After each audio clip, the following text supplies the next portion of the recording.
చాలా సంతోషం. మీరందరూ నన్ను ప్రోత్సాహపరుస్తున్న విధానాన్ని బట్టి ఈరోజు నేను మీతో ఒక టాపిక్ని నేను పంచుకోవాలనుకుంటూ ఉన్నాను.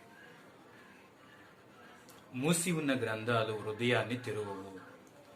Closed the books never open the mind. మూసి ఉన్న గ్రంథాలు హృదయాన్ని తెరువవు. చాలామంది బుక్స్ కొనుక్కుంటారు కానీ తెచ్చి వాటిని అలాగే పెడుతూ ఉంటారు, అలంకరించుకున్నట్టుగా పెట్టుకుంటుంటారు. దానివల్ల ఏం ప్రయోజనం ఉండదు. నువ్వు ఒక బుక్ని తెరిస్తే నువ్వు జ్ఞానవంతుడిగా కనిపిస్తూ ఉంటావు. అందుకే మనం దేవుని యొక్క వాక్యంలో నుండి చూద్దాం.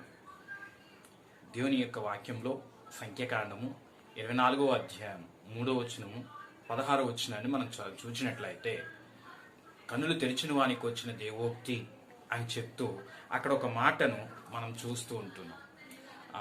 మనం చూసేటువంటి ఆ మాటను చూస్తే బిలాము యొక్క సందర్భంలో ఈ మాట చెప్పడం జరుగుతుంది. బిలాము అక్కడ ఎలా ఉన్నాడట? కన్నులు తెరిచిన వానికి వచ్చిన దేవోక్తి, దేవవాక్కులు వినిన వాని యొక్క వార్త, మహోన్నతుని యొక్క విద్య నెరిగిన వాని యొక్క వార్త. విద్య బుక్కును ఎప్పుడైతే తెరిచాడో అతను హృదయం తెరువబడుతుంది. అందుకే యేసు ప్రభు మన హృదయం అనే వాకిట నిలిచే తలుపు తట్టుచూ ఉన్నట్టుగా దేవుని యొక్క వాక్యంలో మనం చూస్తూ ఉంటూ ఉన్నాం. ప్రియ సహోదరులారా, ఈరోజు నీ హృదయం తెరవబడిందా? నువ్వు పరిశుద్ధ గ్రంథాన్ని ఎన్నిసార్లు తెరిచావు?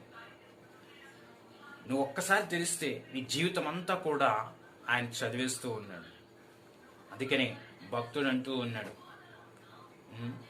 నా సంచారములన్నీ కూడా నీ గ్రంథములో లిఖితమై ఉన్నవి అని.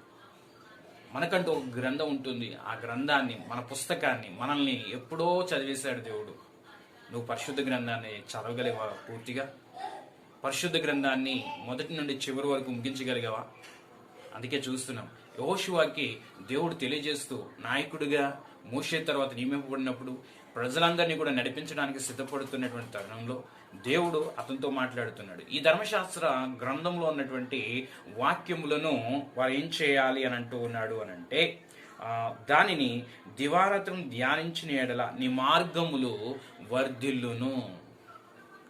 అతని మార్గములన్నీ కూడా వర్ధిల్లుతాయి. ఎప్పుడు అంటే ధర్మశాస్త్రమును ధ్యానించినప్పుడు. ప్రియ సహోదరులారా, మీరు ధర్మశాస్త్రమును ధ్యానించుకుంటూ ఉన్నారా? ధర్మశాస్త్రాన్ని మీరు తెరిచి పెడుతూ ఉన్నారా? ధర్మశాస్త్రాన్ని నువ్వు తెరిస్తే నీ హృదయం తెరవబడతాయి, నీ కన్నులు తెరవబడతాయి, నీ చెవులు తెరవబడతాయి, నీ నోరు తెరవబడుతుంది.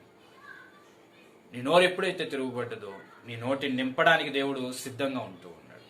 కాబట్టి మనము చూద్దాం, దేవుని యొక్క వాక్యాన్ని చూద్దాం. మనం పరిశుద్ధ గ్రంథాన్ని తెరుద్దాం.